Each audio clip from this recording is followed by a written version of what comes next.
Не, вы больные. Тыля действительно они больные.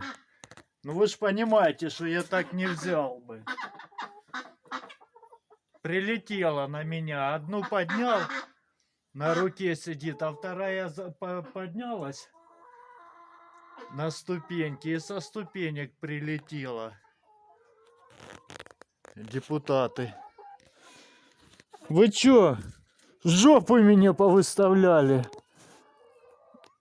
А? Вы, подруги.